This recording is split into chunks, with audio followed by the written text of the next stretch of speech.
The first Steam Next Fest for 2026 is now live, and Valve gave me about a week of early access to a massive batch of demos, so I tested over 150 demos on the Steam Deck OLED and narrowed it down to the 20 that either surprised me, they run really well, or just felt genuinely worth your time. Now there are still tons more great demos I couldn't fit here, so I would advise you to absolutely go and explore Next Fest for yourself. I'm sure you're gonna find a lot of great demos and a lot of great games to wishlist for the future. Without further ado, let's jump in with the first one. First up, we have Don't Lose Aggro. This one takes MMO style tank gameplay and turns it into a solo roguelite experience.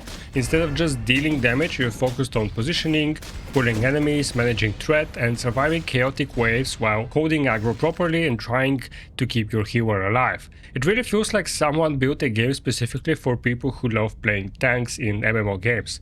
On the Steam Deck OLED, it runs at 60 FPS on low settings, but it can dip into the mid-40s during heavy combat moments. Battery life averages about 2.5 hours, it has controller support, and overall it feels promising. It just needs just a little bit more polish. Next up is the Ember Guardian.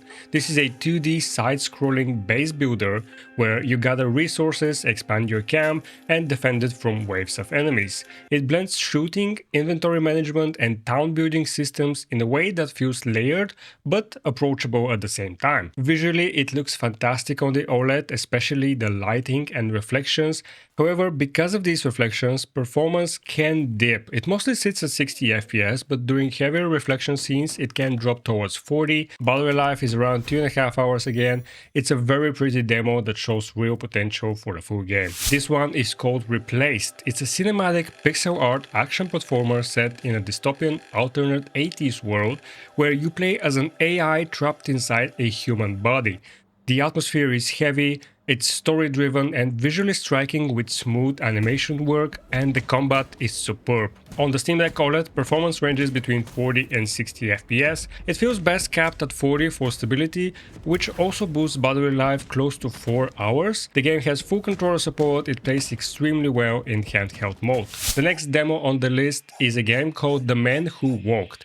This is a calm, thoughtful puzzle game built around switching between two dimensions. In 2D, you rearrange parts of the environment, and in 3D, you explore the world you just modified, and solving the puzzle requires understanding how both of these perspectives interact with one another. On the OLED, it runs at smooth 60 FPS for around 4.5 hours, and if you cap it at 30 FPS, you can push past 5.5 hours of battery life. It has controller support, however, the menus can feel slightly finicky and you might have to use the trackpad as a mouse. Next up, we have Fogpiercer.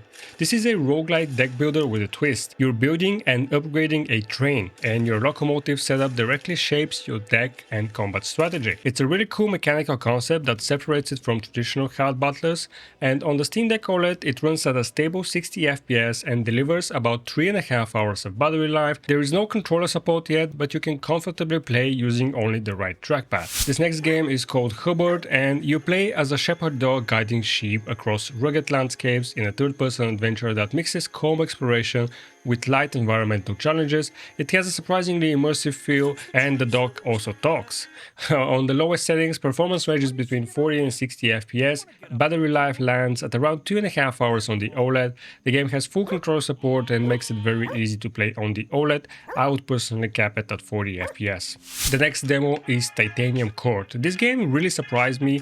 It combines match 3 mechanics with tactical battlefield decisions, meaning every tile match affects positioning and strategy. It's surprisingly strategic under the surface. You have to manage food, you have to manage workers and army. It also has very funny writing. On the Steam Deck OLED, it runs at 60 FPS for about 5.5 hours, but you can cap it at 30 FPS. You realistically don't need more than that.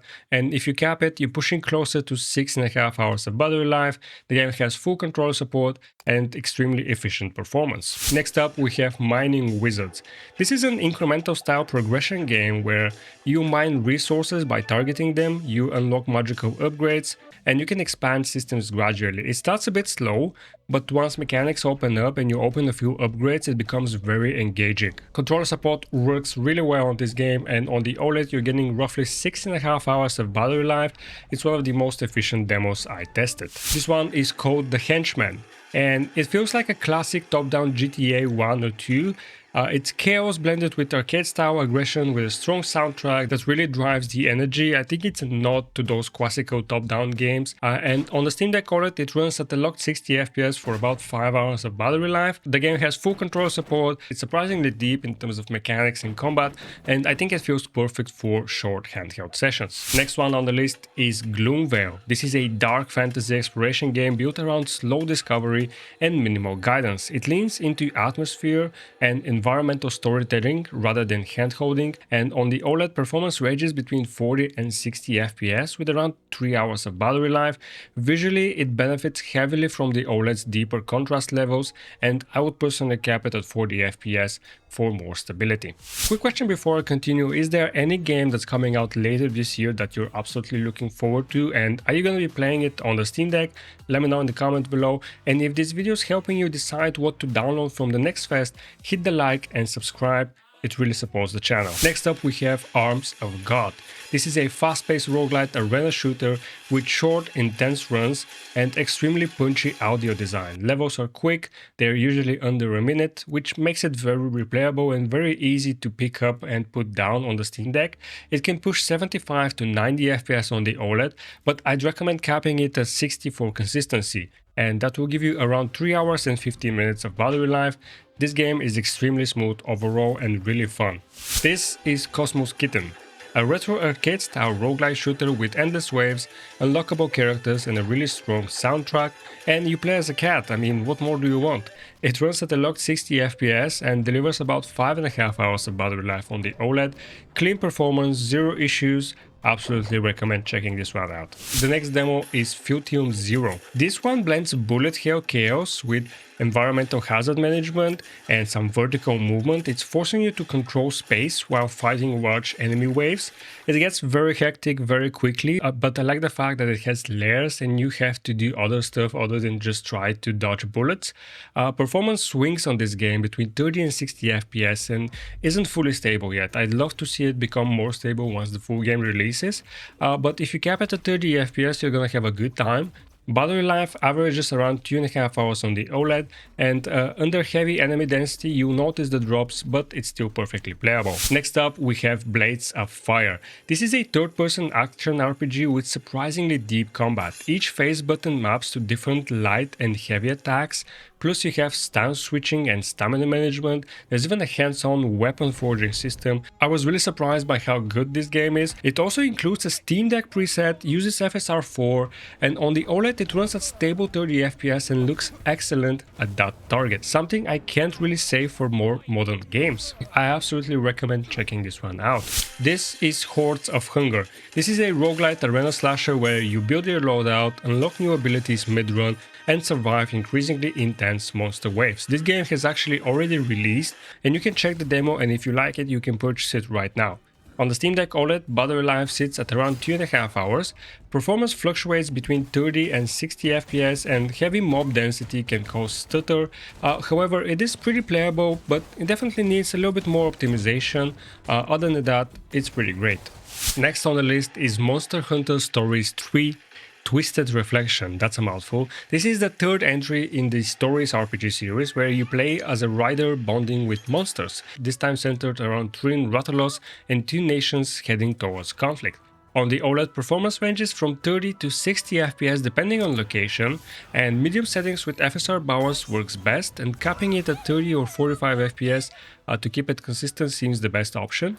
And battery life lands at around 2.5 hours, and the game of course includes full controller support. Next up is Luna Abyss. This is a fast-paced FPS set in a sci-fi prison world. The game combines fluid movement with intense arena combat and strong visual style. A lot of bullet heaven and bullet hell inspiration, but I can't really categorize it like that.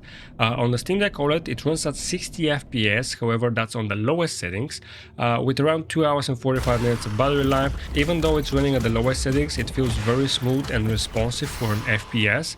The ability to lock in on target is actually very fun, and I definitely recommend you check this one out. This one is called Nocturnal, and it really grabbed my attention with the art style. The game is built around fire-based abilities where your blade ignites enemies and lights up dark environments, and that's how you progress. And on the OLED it runs at smooth 60 FPS for around 5 hours of battery life. The game has full controller support, and Like the fire effects look especially good on the OLED display. You should definitely check this one out. The next demo is Super Meat Boy 3D, and this is exactly like it sounds. The classic brutal precision platformer, but now reimagined in full 3D space. It has really tight movement and you gotta have really perfect timing. It's exactly like the first game, just in 3D and a lot more fun. On medium settings, it runs at around 45 FPS with roughly 2.5 hours of battery life on the OLED. The game is very demanding in terms of graphics. You can play on the lowest graphics if you want perfect 60 FPS, and sometimes you might need it in order to beat level, or you can cap it to 45 FPS for stability and you can still enjoy it like that. And finally we have Crimson Oath. This is a Souls-like combat adventure focused on stamina-based fights and punishing encounters in a dark stylized world. It really just takes the best of Dark Souls type of games, doesn't innovate too much on the formula, just delivers a really good looking game. It runs at perfect 60 FPS on medium settings with FSR set to balanced. It has full controller support, there's no stuttering, no anything. The game also has HDR support, which looks fantastic on the OLED screen. And yeah, check this one out. I really think it's a pretty good Souls-based game. So that's gonna be it. These are just 20 out of more than 150 demos I tested. Steam Next Fest is stacked right now. There's more than 2,000 or 3,000 games. So go browse, try something unexpected, wishlist what stands out. I think you're gonna be surprised. There's a ton of good games. And if this video helped you, please consider leaving a like, subscribe for more Steam, Steam Deck and handheld content, and follow my Steam group and curator page for quick updates on how games run on the Steam Deck. Thank you all for watching and I'll see you in the next video.